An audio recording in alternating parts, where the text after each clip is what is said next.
허환구의 라디오 오늘. 네, 여러분 안녕하십니까. 허환구입니다. 우크라이나 사태에 물가가 치솟고 있습니다. 3월 소비자 물가 상승률이 10년여 만에 4%까지 올랐는데요. 여기서 끝이 아니라는 전망이 지배적이죠. 4%대 물가 상승에는 역시 유가 상승이 가장 큰 영향을 미쳤습니다. 또한 오미크론 대유행이 꺾일 기미를 보여서 향후 방역 조치가 완화되면 수요가 늘어나면서 물가 상승을 더욱 부추길 가능성이 있습니다. 당분간 물가는 오름세를 유지할 것으로 전망이 되고 있습니다. 자, 물가 관리에 세심한 주의를 기울여야겠습니다. 4월 5일 화요일 라디오 오늘 광고 듣고 시작합니다.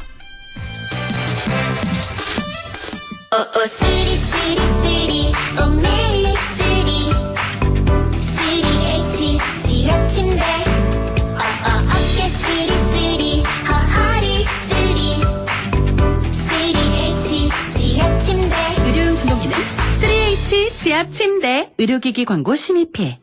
역동적이면서도 우아하게, 기술은 미래적이지만 클래식의 품격을 잃고 싶지 않았던 전기 세단의 꿈, 불가능이었을까? 천만에 가장 화려하게 이루어지다. 메르세데스 벤츠 최상위 전기 세단 The new EQS. 자, 던졌습니다. 돌직구인가요? 이건 처음 보는 철직구네요. 돌직구보다 빠른 주문과 배송 속도, 눈앞에서 확 떨어지는 가격까지. 이 놀라운 선수가 누구죠? 국내 최초 온라인 철강직구 쇼핑몰 스틸 1번가. 말씀하신 순간 철직구 오가네요. 스틸 1번가. 축하합니다. 한국자동차 전문 기자협회와 한국자동차 기자협회 선정 올해의 픽업, 올해의 유틸리티 렉스턴 스포츠. 지금 이관왕 기념 이벤트를 소개합니다. 1년간 월 1만 원만 납입하는 초기 부담 제로 할부부터 기존 스포츠 고객 재구매 시 추가 특별 지원까지. 뉴 렉스턴 스포츠 4월 쌍용자동차 전시장에서. 네, 라디오 오늘 화요일 순서 시작합니다. 일부 생활 속 법률 문제를 쉽고 명확하게 풀어보는 시간, 쾌도 난법, 안형진 변호사와 함께하겠고요. 2부 이슈 오늘에서는 낙동강 하류 생산 농산물에서 독성 물질이 검출됐다는데요. 과연 안전할지 환경운동연합 김수동 공동대표 연결해서 알아보겠습니다. 이어서 한 주간의 시사 이슈를 알아보는 시간이죠. 최요한의 시사 따라잡기 준비되어 있습니다. 라디오 오늘 생방송 놓치신 분들은 유튜브로도 다시 들으실 수 있습니다. 많은 애청 바랍니다.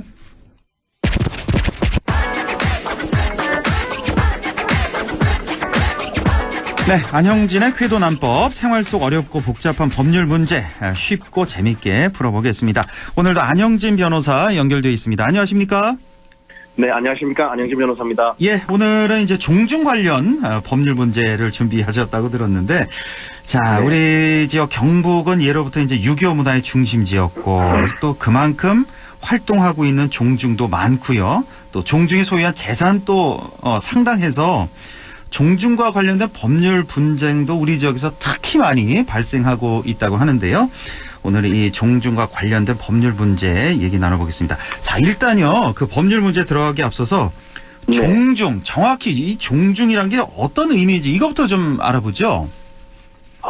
네, 잠깐 앞서서 네, 이 종중 문제에 대해서 좀 말씀드리고 싶은 게, 이게 우리 지역 특이한 점이 종중과 관련한 민형사상 문제가 억수로 많이 발생한다는 점입니다. 우리 지역에 특히? 예, 제가 안동으로 기양해서 개업한 게 2019년 3월인데 그 전 약 10년은 주로 서울에서 변호사 생활을 했는데요. 그 수임이나 상담 내역을 보면은 서울보다는 안동 그리고 우리 인근 지역이 종중 분쟁이 압도적으로 많습니다. 그래요? 좀 전에 말씀 주셨듯이 실제 활동하고 있는 종중수가 많고 종중에 기속된 재산도 많다 보니 종중 총회 및 행사도 많이 열리고 종중과 관련된 제실, 개축, 묘지 이장 등 공사라든지 산이나 땅을 파는 경우 종중원에게 돈을 분배하는 경우도 많아서 그런 것으로 보이는데요. 그 우리 지역에서는 이제 남의 문제가 아니라 내 문제가 될 수 있다는 점에서 생활 법률적 성격이 매우 강하다고 보입니다. 그러니까 변호사 생활을 서울에서 10년 하고 안동에 와서 이제 3년 했는데 서울에서 한 건도 수임 안 해봤나요? 종중 문제? 서울에서는 제가 수임한 적이 거의 없는데. 거의 없고 기억에도 없고. 안동에서는 안동에서. 실제로 수임한 적도 많고 법정에 나가면은 종중 분쟁이 또 있는 경우도 많아서 역시 참 우리 유교 문화가 강하고 좀 그렇구나 이런 그걸 실감한 경우가 많습니다. 우리 그렇게 많군요. 종중 문제가. 예, 민영사가 많습니다. 저는 종중이란 게 있는지도 저는 사실 모르겠는데 어쨌든 오늘 이 문제를 좀 살펴보겠어요. 일단 종중이란 게 뭡니까? 종중. 그 종중이란 게 문중이라고도 하는데요. 문중. 뭐 공동 선조를 조상으로 하는 후손들의 모임입니다. 네. 이제 다른 단체의 경우에는 뭐 단체 구성원들이 모여서 창립총회도 하고 정관도 작성해야 단체가 성립하는 경우가 대부분인데 이 종중의 경우에는 별도로 설립행위를 필요로 하지 않고 자연 발생적으로 성립한다는 게 중요합니다. 그래서 이미 청취자분들께서는 본인들의 의사와 관계없이 수개의 종중의 구성원인데요. 뭐 예를 들면 돌아가신 고조부나 또는 증조부를 공동 성조로 하는 종중 등 한도 끝도 없습니다. 이게 또 규약이 없어도 성립하는데요. 이게 비영리 법인회 같은 경우는 국가나 지방자치단체 등의 설립 허가를 받아야 하고 또 회사 같으면 설립 등기가 필요한데 종중의 경우에는 그러한 절차도 필요 없고 그냥 자연 발생적으로 성립합니다. 참고로 2005년에 대법원 판례가 바뀌어서 이제 여성들도 종중원의 지위를 가진다는 점을 알아두실 필요가 있습니다. 이 뉴스 들어본 네네. 기억이 나네요. 그 재산 분배를 종례 참석할 권리가 이제 여성도 남성과 동일하다는 점이죠. 이게 2005년에 바뀌었다고요? 그때 경론 끝에 그 저번 방송에서 말씀드린 전원합의체에서 바뀌었습니다. 전원합의체. 이게 벌써 17년 됐습니까? 저는 얼마 안 된 것 같은 생각이 드는데 오래됐군요. 그래도. 그러니까 그 전에는 종중만 종중에 이 지위가 있었군요. 성년인 남성만 종중원 지위가 있었습니다. 그래서 이제 그 사안이 뭐였냐면 종중에 돈이 많아서 분배를 하는데 딸내들이 나도 다 하고 이렇게 해서 이제 소송을 낸 거죠. 그래서 거기서 인정이 된 겁니다. 그렇군요. 자, 이 종중에 대해서 들어본 적도 없고 또 총회에 나가보지도 않았지만 이미 나는 종중의 구성원이다. 뭐 대부분 사람들 다 종중이 있는 거잖아요. 그렇습니다. 없는 사람이 없잖아요. 그렇죠? 그렇습니다. 재산이 뭐 있건 없건 종중 재산이 일단은 그렇게 되는 건데 자, 이 종중과 관련된 문제가 이제 주로 종중 명의의 땅을 매매할 때 이걸 발생한다고 하는데 자, 좀 예를 들어서 어떤 문제가 발생하게 되는 겁니까? 일단 이 종중이라는 단체의 법적 성격이 그 법인은 아니고 비법인 사단입니다. 비법인 그래서 이 비법인 사단인 경우에는 토지 기타 재산권을 이제 총유한다고 하는데요. 총유? 공동 소유의 형태로는 공유, 합유, 총유 이렇게 있는데 이제 종중의 경우에는 토지 소유권 기타 재산권을 총유하는 거라고 이제 법이 주장하고 있습니다. 안영진 변호사님, 너무 어려워요. 그러면서 일단은 비법인 사단이란 말도 좀 어렵고, 뭐 이건 모르고 그냥 넘어가도 되겠습니까? 그러니까 뭐 사단인데 사람들의 모임인데 단체를 사단이라 하고 그런데 다만 법인 성격이 없는 걸 비법인 사단이라 하는 거고요. 법인 성격이 없는 비법인 사단이고, 자, 그다음에 총유한다고 하는데 이제 공동 소유의 형태가 이제 세 가지가 있군요. 공유, 합유, 총유 세 가지가 있는데 종중은 토지 소유권 이거는 총유에 해당한다. 그렇습니다. 뭐 총유란 말이 중요한 게 아니라 이제 종중의 소유 형태가 총유이기 때문에 이제 토지 소유권을 유효하게 이전하려면은 결국 이 적법한 종중 총회 결의가 요건이라는 점이 중요합니다. 이게 총유에 있어서는 총회가 있어야 된다. 이렇게 이제 기억하시면 좀 쉬운데요. 총유 총회죠. 그 적법한 종중 총회 결의가 없으면은 아무리 종중 대표 내지 연구 항존자하고 계약 체결했고 매매 계급 다 지급했어도 매매가 무효로 되는 거죠. 더더군다나 이제 등기도 다 이전받았고 매매 대금 다 지급했고 몇 년이나 지냈는데 뭐 종중이 총회 결의가 적법하게 안 됐어요. 돌려달라 이러면 돌려줘야 된다는 그게 됩니다. 그래요? 결국 이제 적법한 종중 총회 결의를 거쳤느냐 이게 이제 핵심인데 이게 적법한 총회 결의가 있는 게 참 어렵습니다. 이 여러 가지 까다로운 법적 요건을 다 만족시켜야만이 적법한 총회 결의가 되기 때문입니다. 이 매매한 지 몇 년이 지났어도 10년, 20년이 지났어도 종중 구성원 중 한 명이라도 문제 제기를 하면 매매가 무효가 될 수가 있다. 이 까다로운 법적 요건을 다 갖춰야 유효하다. 그렇습니다. 이제 예외적으로는 뭐 이제 취득시효로 그래서 등기를 한 채 한 10년 넘어가면 이제 아예 그냥 소유로 확정되는데 아, 그 전에는 문제 제기하면 이제 흔들릴 수 있는 거죠. 취득 시효. 예, 이게 10년이 지나가면 이게. 예, 알겠습니다. 예. 네네. 자, 그러면 이 뭐 적법한 종중 총회 뭐 상당히 까다롭다고 말씀을 주셨는데 예. 자, 어떻게 해야 적법한 종중 총회 결의가 되는 겁니까? 예, 이게 이제 요즘 예전에는 예. 뭐 종중 재산 매도하면서 뭐 그런 말도 있었습니다. 먼저 팔아먹는 사람 임자다 이래가지고 예. 뭐 이렇게 사람들 몇 명 불러가 뭐 이른바 그 허위로 작성해서 이렇게 뭐 종중총회 결의회의를 그래가 막 팔아먹고 이렇게 많았는데 요즘은 그런 경우까지는 들어는 없고 봤어요. 예. 회의를 개최해서 이제 하는데 그 문제는 이제 종중총회 적법 요건을 다 충족시키는 경우가 오히려 드물다는 겁니다. 왜냐하면 첫 번째는 일단 종중원들에게 회의를 한다고 사전에 통지를 해야 됩니다. 예. 그런데 사실 종중원이 누군지 어떻게 알겠습니까? 모르죠. 예, 너무 많으니까. 족보가 있다고 해도 뭐 주소나 연락번호를 알 수 없는 경우가 굉장히 많은데요. 그렇죠. 그래서 이제 판례는 좋다. 워딩이 국내에 거주하고 소재가 분명하여 연락 통지가 가능한 모든 종원에게 통지를 해야 한다. 요래하고 있습니다. 예. 주목해야 될 점은 예. 모든 종원에게 해야 한다는 점입니다. 모든 종중원에게 다 통지를 해야 된다. 그렇죠. 이게 뭐 모든 종중원이 뭐 수백 명, 수천 명도 되지 않을까요? 그렇습니다. 그래서 뭐 아까 말씀드렸듯이 일정한 제한은 두는데 국내에 거주하고 뭐 이래저래 뭐 한 종중원에 해당되는데 뭐 그중에 단 한 명이라도 통지를 하지 않으면은 총회 자체가 무효로 된다는 점입니다. 예. 예를 들어서 종중원이 이제 뭐 국내에 거주하고 소재가 분명해서 연락하는 이런 종중원 2만 명인데 사무차고 내지 고의로 그중 딱 한 명에게 통지를 하지 않았고 그래서 나머지 19,999명이 참석해서 그 전원이 찬성한 총회 결의도 판례에 따른 무효로 된다는 건데 실제로 그렇습니다. 그래요? 이거 뭐 거의 불가능한 일 아닌가요? 현실적으로? 그러니까 종중원 어떻게 전부 다 연락을 하죠? 그렇죠. 그래서 참 이게 많이 실무에서 문제가 돼서 무효가 돼버린 경우인데 상식적으로 문제가 있지만 일단은 판례는 그렇다는 점이 중요하고요. 그 두 번째는 이 통지를 하더라도 그 안건이 무엇인지 구체적으로 기재해야 된다는 점입니다. 안건을 구체적으로 기재해야 된다. 네, 그렇습니다. 그런데 뭐 판례가 요구하는 정도로 구체적으로 기재하는 경우가 참 드문데요. 예를 들어서 촌에서 뭐 이래 문중총회 하는데 소집 문자를 요즘은 보내는데 우리 문중에 뭐 중대한 사안이 있으니 언제 모이자라고 하든지 뭐 땅을 팔 게 있는데 모여봅시다. 이래 이제 추상적으로 간단하게 기재하는 경우가 많습니다. 그런데 이게 무효 사유가 될 수 있다는 점인데요.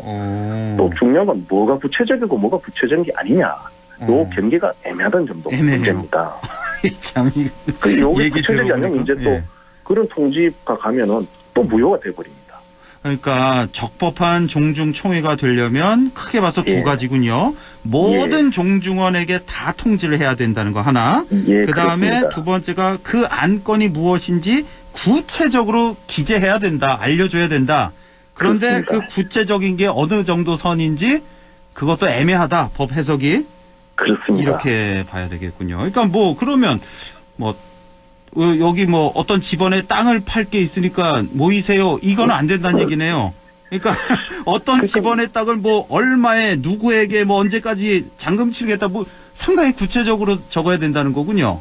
그러니까 이제 그 구체적인 정도는 안건의 중대성에 따라서 약간 다를 수 있는데요. 결국 좀 안전하게 가시려면 매우 구체적으로 한 게 맞고 그 통지 보내기 전에 반드시 법률 전문가인 변호사 상의하는 게 맞다. 이 점을 꼭 강조드리고 싶네요. 자, 그런데요. 이제 이 종중 재산을 보통 뭐 토지가 많을 테니까 토지를 만약에 사는 사람 입장에서요. 이 총회 소집 통지가 모든 종중원에게 갔는지 구체적으로 총회 사항을 기재해서 통지했는지 이거를 사는 사람 입장에서는 알 수가 없는 일이잖아요. 맞습니다. 이제 문제는 거기에 있는데요. 사는 입장에서 알 도리가 전혀 없습니다. 없죠. 뭐 살 때는 이제 매매를 하는 문중 대표자 말 믿고 뭐 이래 우리 했다. 그리고 뭐 회의록 보내주고 이래가 했다. 이러면 이제 뭐 좀 전에 말씀드렸듯이 뭐 매매 계획 다 주고 뭐 등기 이전 받고 이래가 이제 됐구나 이래 되는데 뭐 수년 지나서 이제 분쟁 발생해서 이제 돌려다고 이래가 무효가 되는 경우도 있는데 이때 돌려줍니다. 또 실제로. 물론 매매 대금도 같이 돌아가야 되는데 사실 이제 문중 입장에서는 시간이 지나면 매매 대금은 이자만 붙지만 땅은 억수로 많이 뛰거든요. 그렇겠죠. 그러니까 예. 그런 경우가 실제로 그 매수한 사람도 억울한 거죠. 그렇겠네요. 예. 그래서 참 문제입니다. 그래서 종중 재산을 매수한 입장에서는 극도로 신중해야 되고 이제 그 법적인 불안정성이 종중 재산 매수하는 경우에 존재한다는 좀 알아야 되고요. 반면에 예. 이제 좀 어르신들께서 머리를 좀 써서 예. 내 재산인데 이거 우리 아들이 못 팔아먹게 해야겠다 싶으면 종중 명의로 등기를 해놔버리면은 예. 그건 참 매우 안전해져 버리는 거죠. 왜 팔 수가 없어요, 이걸 쉽게. 그 등기할 때 종중 명의로 하는 거군요. 그러니까. 예, 그게 아예 표시가 예를 들어 되는군요. 누구 예를 들어 무슨 시에 누구의 후손 종중 요래 가지고 예. 등기를 해버리면은 예. 이건 참 아까 말씀드렸듯이 무효가 잘못하면 무효되니까 팔기가 참 어렵습니다. 그래서 그러네요. 예. 후손들 못 팔아먹게 하려고 그렇게 하는 경우도 왕왕 있습니다. 그렇군요. 아까 네네. 왜 수년이 지나서 누가 문제를 제기하면은 다시 돌려줘야 된다 이런 말씀 해주셨잖아요. 맞습니다. 실제로 그 사건 수임해서 예. 수년이 지나서 이렇게 토지를 다시 돌려준 그런 경우도 혹시 직접 봤습니까? 본 적 있어요? 예, 그렇습니다. 이게 그래요? 종중 결의가 무효로 돼버리면 돌려줘야 되기 때문에요. 예. 그런 경우 봤습니다. 예. 이거 그래서 정말 이게 재판하면서도 예. 재판장님 저랑 이제 얘기를 하는데 참 이게 맞나 이러면서도 법리적으로 따지면 또 맞기 때문에 예. 수 없는 측면이 있었습니다. 그 그래서 재판- 제가 좀 안타깝다 이런 느낌을 가졌던 거죠. 판사 입장에서 판결을 하면서 이게 맞나 싶으면서도 판결을 한다. 현행법이 그럴 상황이니까 예, 어쩔 수 없이. 그렇습니다. 예. 근데 이 토지를 산 사람 입장에서는 만약에 그 토지 위에 개발 행위를 할 거 아니에요. 건축을 그렇죠. 했다든지 예. 그러면 굉장히 일이 복잡해지겠는데요. 일단은 그래서 종중재산 살 때는 참 조심해야 된다는 점이고 살 때는 절차를 굉장히 법조인과 상의해서 지내야 된다. 그러니까 이런 토지 점입니다. 가치가 상당히 또 높아졌을 거 아니에요. 개발을 하면. 근데 또 맞습니다. 그냥 또 뺏기게 될 수도 있는. 그렇습니다. 그렇군요. 예. 이렇게 종중 토지를 살 일은 없지만 그래도 예. 중요한 정보 알았고. 네네. 자, 이렇게 말씀 들어보니까 종중 재산을 적법하게 매도하는 것도 굉장히 어렵고 네. 사는 사람 입장에서도 이게 적법한 총의가 있었는지 확인하는 것도 사실상 불가능한데 네. 자, 그렇다면 이 문제를 해결할 어떤 방법이 있을까요? 지금 현재 판례 이 문제가 핵심은 그겁니다. 이 종중이라는 게 굉장히 특수한 성격이 있는데 예. 거기에 대해서 규율하는 명령 규정이 사실상 없습니다. 그래요? 그래서 판례가 이제 법리를 계속 만들어서 하는 건데요. 네. 그래서 그런 거에 따르다 보니 현실 구체적 타당성이 떨어지는 경우가 많이 발생합니다. 그래서 이거는 결국은 이제 현행 어떤 판례상으로는 이런 모순을 해결하기 쉽지 않으니까 네. 정치권이 나서서 특별법 내지 특별 조항을 이제 만들어야 된다. 이런 이제 입법론으로 이제 많이 제기가 되고 있습니다. 그럼요. 예. 입법을 해야죠. 관련돼서. 예, 이렇게 문제가 입법을 해야 되는데. 되는데 예. 예를 들어 최저임금 인상이라든지 기본소득 같으면은 핫하니까 이제 표도 없고 하는데 이게 종종 얘기해봤자 어렵기만 하고 표도 안 됩니다 이게. 맞아요. 예. 그래서 이게 계속 수십 년째 그냥 이렇게 방치되어 있다시피 하는데 네. 이제 일선에 뛰고 있는 법조인으로서 매우 안타까운 금치 않을 수 없는데요. 그래서 좀 이 정치인들이 이번에 또 대통령께서 새로 당선되고 했으니 좀 이런 법이 사실상 놔두고 있는 부분에 대해서 신경을 써서 법적 제도적 정비를 해야 되지 않느냐 생각하고 있고요. 예. 지금 현재 이 상태에서 어떻게 해야 되느냐 다시 한번 꼭 강조드리고 싶은 것은 예. 이 종중재산 처분과 관련해서는 파는 측에서도 위험성이 있고 사는 측에서도 위험성이 있습니다. 그래서 예. 매번 절차마다 변호사와 충분히 상의가 필요하고요. 예. 아까 말씀드렸듯이 종중 관련해서는 반드시 이제 또 법적 제도적 규율이 필요하고 그렇습니다. 그리고 또 하나 제가 사견을 보태자면 예.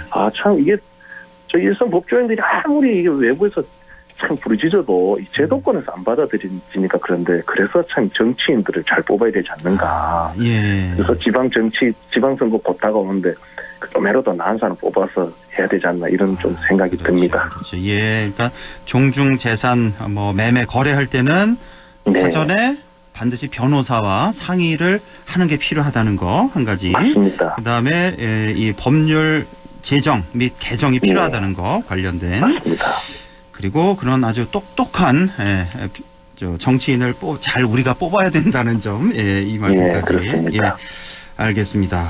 종중 관련 변호사는 어떤 변호사를 찾아가면 좋겠습니까?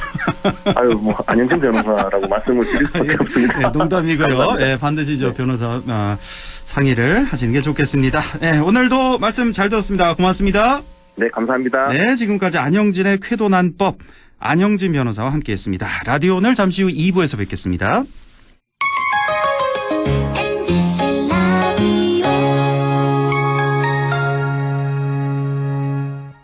가구 살 땐 꼭 한번 가보자. 안동 명품 가구 백화점. 흑표 흑침대, 양성국 갤러리, 금성침대, 한국 가죽 소파, 장수돌 침대. 다양한 브랜드 가구를 한 곳에서 쇼핑할 수 있는 대형 가구 전시장. 안동 명품 가구 백화점. 예, 며느라. 밥 했어? 설거지 했어? 쓰레기 버렸어? 청소했어? 빨래했어? 개밥 줬어? 아들 낳았어? 딸 낳았어? 아무것도 안 하고 싶다. 이미 아무것도 안 하고 있지만 더 격렬하게 아무것도 안 하고 싶다. 지금은 그냥 라디오만 듣고 싶다. MBC 라디오. MBC 라디오. 라디오 청취자 10명 중 4명이 듣는 방송. 국가대표 라디오 MBC 라디오.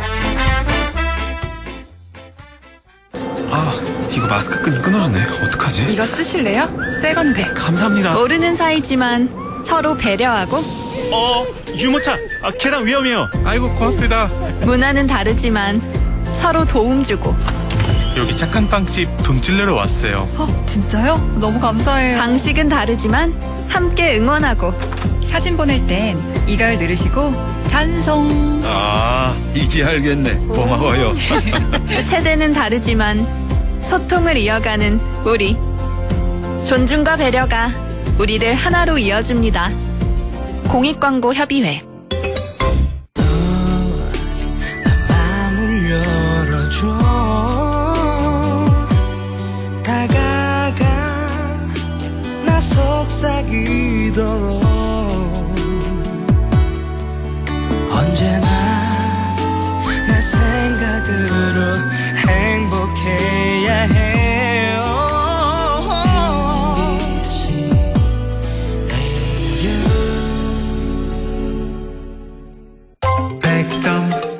MBC 라디오. 네, 6시 27분 50초 지나고 있습니다. 이슈 오늘 바로 시작하죠. 낙동강 물로 기른 무와 배추에 이어서 낙동강 하류 노지 쌀에서도 녹조 독성 물질이죠. 마이크로시스틴이 검출됐다고 하네요. 우리의 식탁은 과연 안전할지, 아이들의 학교 급식은 안전할지, 환경운동연합 김수동 공동대표 연결해서 얘기 들어보겠습니다. 김수동 대표님, 안녕하십니까? 네, 안녕하세요. 김수동입니다. 예, 최근에 환경운동연합에서 낙동강 하류 생산 농산물의 독성 물질 검출과 관련해서 정부 차원의 실태 조사가 이루어져야 한다라고 촉구를 했는데, 자, 이 낙동강 하류 생산 농산물에서 독성 물질이 검출됐다. 이거 상당히 놀라운 사실인데, 자, 지금 실태가 어느 정도입니까? 예, 지난 2월하고 3월 22일 날 2번 발표를 했는데요. 예. 지난해 낙동강 하류 노지에서 재배된 무와 상추, 그리고 심지어는 쌀에서조차 마이크로시스틴이 이렇게 검출이 되었다고 발표했습니다. 예. 이 노지 쌀에서는 1kg당 3.18 마이크로그램, 이 마이크로시스틴이 검출됐는데요. 예. 이 수치를 성인이 하루에 300g 쌀을 먹는다라고 이렇게 가정을 하면은 하루에 0.945 마이크로그램의 마이크로시스틴을 섭취하게 됩니다. 그런데 이 수치만 들어가지고 어느 정도 기준인지 잘 모르실 것 같은데, 모르죠. 예, 모릅니다. 이거를 이제 그 미국 캘리포니아 주에 같은 경우에는 간병변 독성 기준에 2.48배. 네. 그리고 생식 독성의 8.83배를 초과하는 수치입니다. 이 비교를 했을 때. 그리고 또 프랑스의 생식 독성 기준에는 15.9배를 초과하는 수치의 마이크로시스틴을 매일 섭취하는 그런 결과를 가져온다고 볼 수가 있습니다.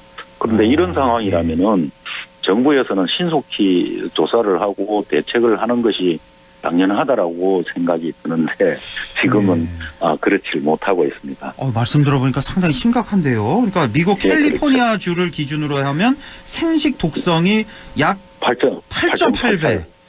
그리고 8.83배. 예. 프랑스 기준으로 하면은 15.9배나 초과하는 수치다. 이 정도가. 이렇게 본다라면은 정말 뭐 어마어마한 상황이라고 볼 수가 있죠. 그래요. 자, 그러면 하나하나 파고 들어가 보죠. 마이크로시스틴이라는 이 물질이 무엇이고 또 얼마나 이게 위험한 물질입니까? 이 마이크로시스틴이 어디서 나오느냐 하면은 우리가 그 녹조라고 이야기를 하잖아요. 이 녹조로 불리는 남조류에서 이렇게 발생하는 독성 물질인데 흔히 우리가 독극물의 대명사라고 할 수 있는 그 청산가리를 아시죠? 이 청산가리보다가 한 100배나 되는 엄청난 면독입니다. 그래요. 그리고 이제 그 국제 암연구기관에 의하면은 발암 물질에 해당되고요.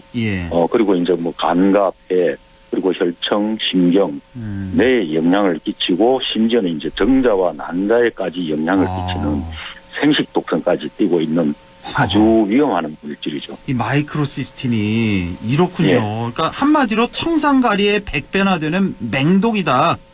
이거 한마디가 뭐 다 설명이 되는데요? 그렇죠? 지금 낙동강을 비롯해가지고 그 녹조가 이렇게 번성하는 강에는 이 마이크로시스틴을 생산하는 강이 돼버렸죠, 지금. 그러니까 우리가 왜 흔히 녹조 라떼라는 말까지 생겼잖아요. 아주 심한 지역은 굉장히 심한데 그 녹조가 있는 지역은 이 마이크로시스틴이 있다고 이렇게 생각을 하면 되는 거예요? 예, 그렇죠. 무조건 나오죠. 그래요. 자, 그러면 이 낙동강물로 재배한 무와 배추, 심지어 이제 쌀에서까지도 이 물질이 배출됐다. 지난번에 왜 2번 조사하셨다 그랬잖아요? 여기서 이제 다 마이크로시스틴이 이게 다 나왔다는 말씀이시고요. 그렇죠? 그 지난 2월 달에는 이제 그 낙동강 그 하류에서 재배된 이제 무와 상추 그리고 금강에서 하류에서 재배된 쌀에서 이제 그 마이크로시스틴을 이제 검출을 했었는데 이번에는 낙동강 하류에 있는 쌀 생산된 쌀을 분석을 해봤더니 이 마이크로시스틴이 이렇게 검출이 된 겁니다. 이 뭐 낙동강뿐만 아니라 금강 쪽에서도 검출이 됐군요. 예, 그렇죠. 알겠습니다. 자, 그러면 왜 이런 독성 물질이 낙동강 유역의 생산 농산물에서까지 이렇게 배출이 되고 있는 걸까요? 이거는 이 검출이 될 수밖에 없는 상황인데, 이 낙동강 물로 이렇게 낙동강 하류 지역에서는 농사를 짓지 않습니까? 그런데 이게 녹조가 번성한 그 물을 가지고, 농작물을 재배를 하니까, 이 녹조가 있는, 녹조에서 나오는 마이크로시스틴이 그대로 농산물로, 그대로 이제 그 흡수가 된 거죠. 그러니까 이게, 농산물이 쌀이든 뭐 상추든 이러한 것들을 분석을 해봤을 때 이게 마이크로시스틴이 나온다는 것은 뭐 당연할 수밖에 없는 일이라고. 그러니까 4대강 사업으로 물이 흐르지 못하게 가둬뒀기 때문에 거기서 이제 녹조가 발생했고 그래서 마이크로시스틴이 지금 나오고 있다. 뭐 4대강 사업으로 물이 흐르지 못하면은 녹조가 생긴다라는 것은 뭐 우리가 한 10년 동안 잘 학습을 해왔지 않습니까? 그렇습니다. 그래서 왜 낙동강에도 보가 상당히 많은데 그 보를 지금 개방한 상태 아닙니까? 아니죠. 아닙니까? 지금 그 낙동강 8개 보는 일부 이제 부분 개방을 한 바가 있고요. 8개 중에 하류에 4개는 이제 그 일시적으로 부분 개방을 했고 완전 개방을 해본 적은 없고 그리고 심지어는 이제 부분 개방이라는 것은 일정한 기간 동안에 개방을 해서 이 물의 그 수생태 그리고 수질에 대해서 이 모니터를 해야 되는데 그렇게 모니터할 수 있는 상황까지 개방을 하지는 못했습니다. 그렇군요. 그러면 지금 부분 개방만이라도 한 상태인데 그 녹조가 좀 줄어들긴 했나요? 그 개방하기 전보다는? 부분 개방에서는 녹조가 줄어든다라고 수치적으로 이렇게 볼 수가 없습니다. 미미하군요.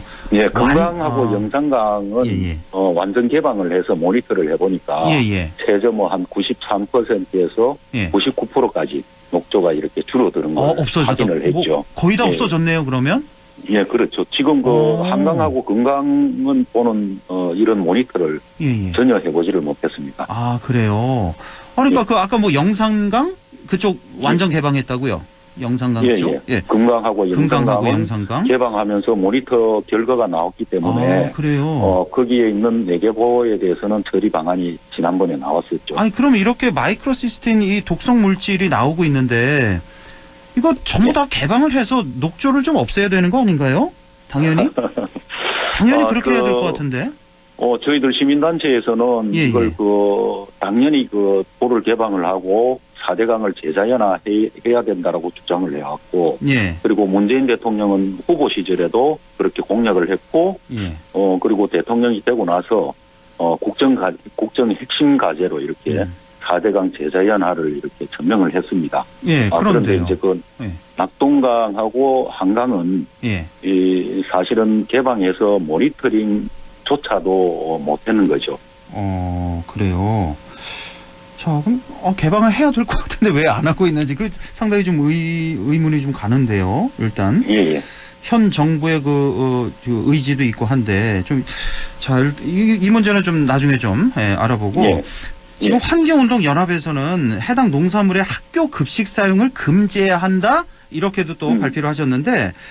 자, 그 말씀은 다시 말해서 이 농산물이 마이크로시스틴이 검출된 농산물이 현재 학교 급식에 사용이 되고 있다는 말씀인가요? 이게 굉장히 조심스러운 이야기인데요. 제가 지금 어느 지역의 어느 학교라고는 제가 직접적으로 말씀을 드릴 수는 없는데 경남 지역의 어느 학교에서 낙동강 유역에서 낙동강 물로 생산한 쌀을 학교 급식 재료로 공급을 하고 있습니다. 그래요? 경남? 심지어는 이게 친환경 쌀로 이렇게 둔갑을 해가지고 공급이 되고 있는 거죠. 경남 지역의 어느 학교 친환경 쌀이라는 이름으로 공급이 되고 있는데 사실은 마이크로시스틴이 검출된 그 쌀이다. 그래서 저희들이 지난 29일 대구 교육청 앞에서 기자회견을 하고 이 낙동강 유역에 있는 경상북도 대구시 그리고 울산시, 부산시, 경상남도 5개 시도 교육청에서 좀 합동 조사를 하고 대책을 좀 빨리 세워라. 이 학교 급식에 이렇게 들어간다는 것은 우리 아이들한테 우리 아이들의 건강에 아주 치명적인 문제를 일으키게 되잖아요. 그래서 아이들부터 위험하니까 이 대책을 세우라고 그렇게 요구를 했습니다. 그래야겠네요. 정말 최소한 학교 급식부터는 중단을 해야죠. 이걸 철저히 파악을 해서. 그렇죠? 알겠습니다. 자, 이제 보다 근본적인 해결 위해서는 이 사태 원인이 되는 이제 녹조 문제를 해결해야 될 텐데, 자, 그런데 지금 윤석열 당선인 같은 경우는 4대강 보수호 입장이잖아요. 그렇죠? 그렇죠. 그게 확인이 된 거죠. 후보 시절에 벌써 그 4대강 재자연화 정책을 폐기하겠다. 이렇게 공언을 했죠. 그래서 지금 사실은 지금까지 4대강에 일어나고 있는 녹조 문제가 우리가 수돗물 문제만을, 먹는 물만을 가지고 이렇게 걱정을 했었는데, 지금은, 유역에서, 낙동강 유역, 그리고 금강 유역 이쪽에서 생산되는 농산물에까지, 마이크로시스틴이 검출이 되고 있으니까, 이제는 수돗물을 떠나가지고 우리 국민들 밥상에까지 이렇게 위협을 하고 있으니, 이거는 정말 당선인은 4대강 재자연화 정책을 폐기하겠다라고 했는데, 이게 어떻게 보면은 국민들의 건강과 생명의 안전을 그대로 방치를 하겠다. 그럼요. 그런 결과가 되어버렸죠. 지금. 자, 이런 현실 꼭 좀 알려줘야 될 필요가 있을 것 같은데, 자, 이 새 정부에 바라는 점이 있으시다면 좀 마지막으로 좀 말씀해 주시죠. 국민의힘 입장에서는, 윤석열 후보가 후보 시절에 이제 재자연화 정책을 폐기를 하겠다라는 것은 국민의힘 입장인 것 같고요. 그 입장에서는 4대강 재자연화 정책을 하겠다라는 것은 이명박 정부 시절에 4대강 정책을 했지 않습니까? 4대강 사업을 진행한 것을 정책 실패를 인정하는 것이기 때문에 이걸 이제 굉장히 재자연화 정책을 이제 폐기를 하겠다 했는데 이게 어렵다고 볼 수도 있습니다. 그렇지만 지금 4대강의 포로 인해 가지고 녹조가 대량 발생하고 녹조 독성 물질인 마이크로시스틴이 수돗물뿐만 아니고 농작물까지 그리고 즉 이제 그 국민들 밥상의 안전까지 위협하고 있는 상황에서는 예. 이런 그 정쟁으로 이렇게 가서는 안 된다. 그럼요. 그래서 제가 생각하는 것은 국민들의 건강과 생명 안전이 걸린 문제는 정쟁의 대상이 될 수가 없다. 그럼요. 그래서 예. 이 내성적인 차원에서 4대강 보처리 방안을 해주기를 정말로 간곡히 이렇게 부탁을 드리겠습니다. 예, 그렇습니다. 어쩌면은 그 윤석열 후보가 후보 시절에는 이러한 부분들을 잘 이렇게 챙겨보지 못해서 네. 그렇게 했을 수는 있겠지만은 그렇죠. 지금은 이게 그 전 국민들의 그 심지어는 우리 아이들의 급식 재료까지 이렇게 마이크로시티로 오염이 됐다라면은 이거를 이제 시급하게 우리 대책을 세워야 되기 때문에 그렇죠. 좀 최고 결정권자로서 앞으로 대승적인 차원에서 이걸 좀 바로잡아서 줬으면 좋겠다. 그렇게 말씀드리고 싶습니다. 그렇습니다. 정말 이 말씀하신 대로 먹는 문제, 건강 문제만큼은 이거 여야가 없는 겁니다. 보수 진보 없는 거예요. 예. 자, 말씀하신 대로 다시 한번 잘 생각해 줬으면 좋겠네요. 그리고 예. 참 한 가지 지금 저희들이 환경운동연합에서 이 발표를 했는데도 불구하고 예. 환경부하고 농식품부, 식품의약품안전처는 서로 이제 이게 우리 일이 아니다. 환경부는 이게 농산물에서 나왔으니까 농식품부의 문제다. 농식품부는 식품의약품 안전처의 문제다. 이렇게 폭탄 돌리기를 하고 있어요.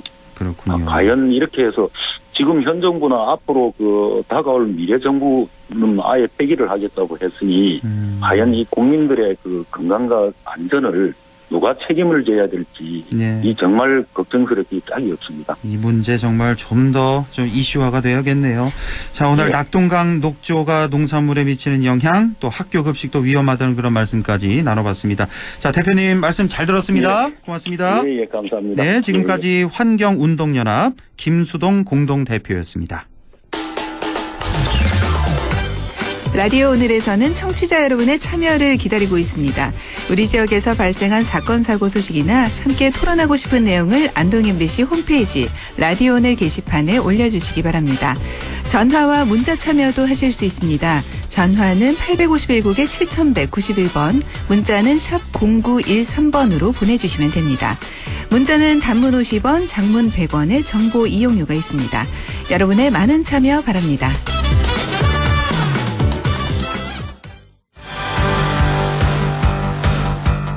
네, 시사 따라잡기 최요한 시사평론가와 함께합니다. 안녕하십니까? 예, 반갑습니다. 최요한입니다. 예, 우리가 지난주에 그 집무실 이전을 위한 예비비. 예. 자, 이걸 이제 요청했다는 얘기 나누면서 이거 면밀히 검토해서 협조하겠다 이렇게 청와대에서 밝혀서 면밀히 검토하는데 방점을 둘 것이냐, 협조하는데 방점을 둘 것이냐 그런 얘기를 했었는데 예. 자, 일단 예비비 신청한 이 예비비를 국무회의에서 의결할 예정이라고요, 내일 일단은. 예.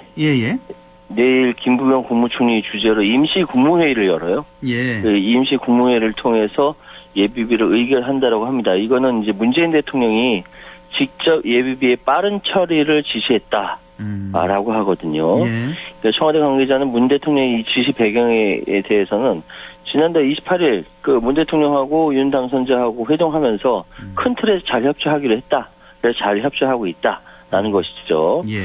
그런데 이제 일단 집무실 이전했다는 안보 우려에 대해서는 집행 과정에서 지속적으로 협의할 수 있을 것이라고 설명하면서 일단 내일 통과되는 예비비 액수에 대해서는 구체적으로 밝히기 어렵다. 액수. 예.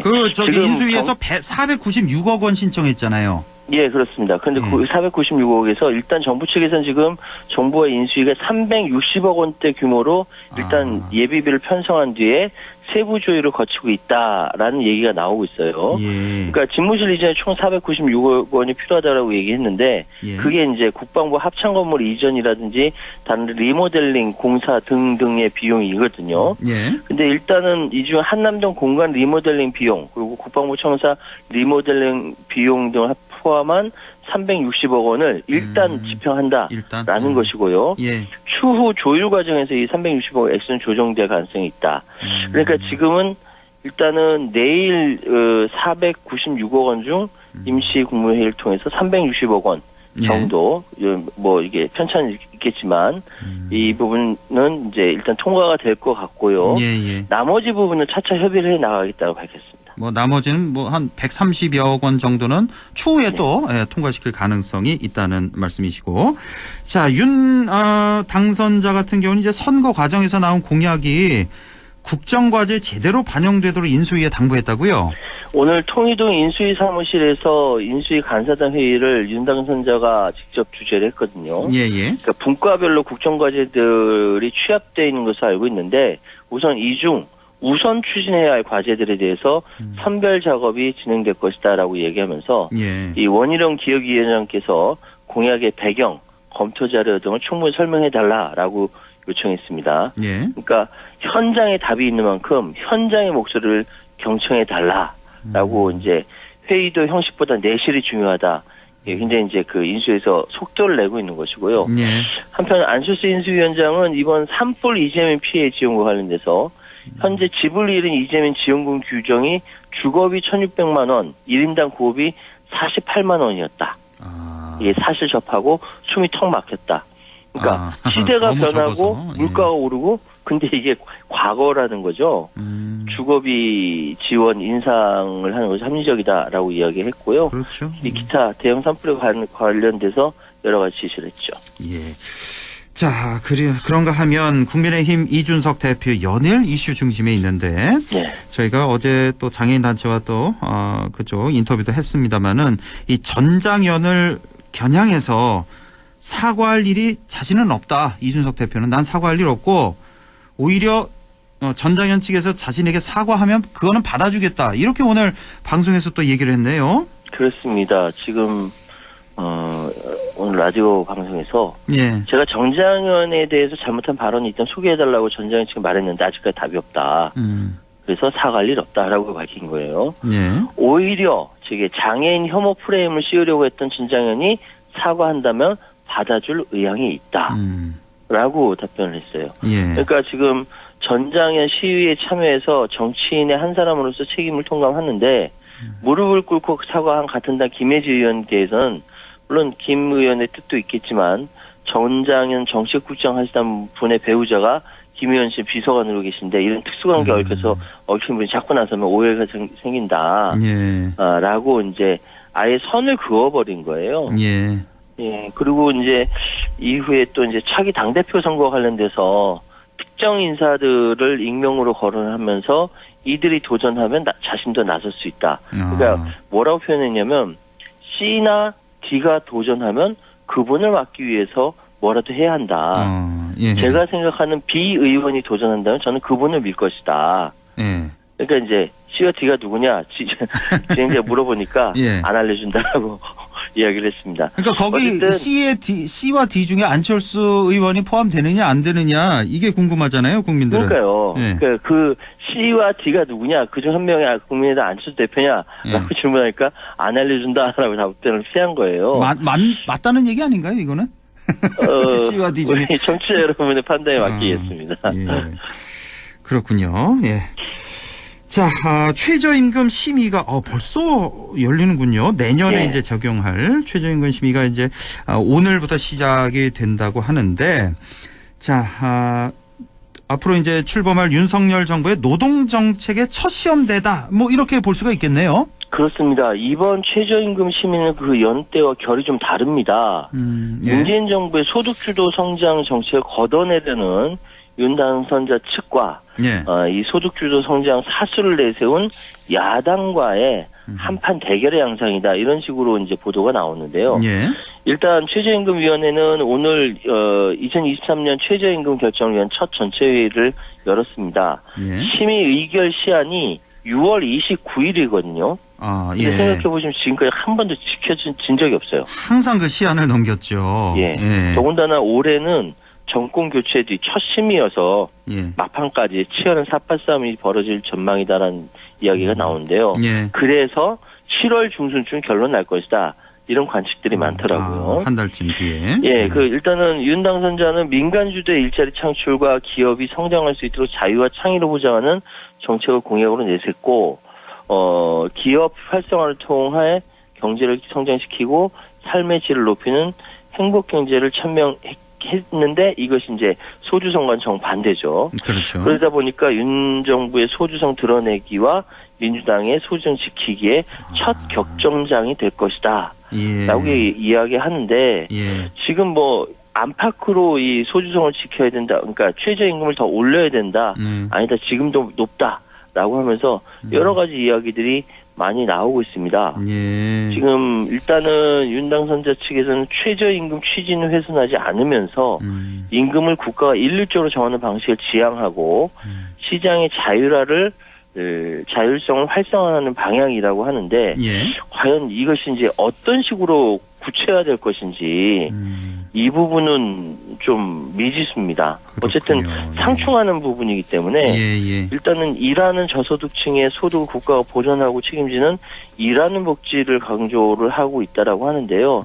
과연 이것이 구체적으로 이번에 어떻게 될 것인지는 아직까지는 잘 모르겠네요. 그렇군요. 그 연도별 최저임금 상황 보니까 이제 올해 같은 경우 이제 9,160원. 문재인 정부 초기에 첫 해와 그 다음에 이제 뭐 16%, 10% 이렇게 급격히 올렸다가 그 다음에 이제 2.9, 1.5, 5.05% 이렇게 올렸는데 자, 글쎄요. 제가 알고 있기로는 이게 그 최저임금 심의가 이제 여당 몫으로 9명이 있죠, 위원이. 여당 9명, 야당 몫 9명 있고 이제 공익위원이라고 해서 이제 이게 어차피 이 공익위원은 정부의 입김이 들어간다고 봐야 되겠죠. 그럴 수밖에 없죠. 그렇죠. 지금 상황은 이제 지금까지 여당이었던 민주당의 입김이 들어갔던 것인데 그렇죠. 이번에는 이제 그 입장이 좀 바뀌어지지 않겠느냐는 생각이 들고요.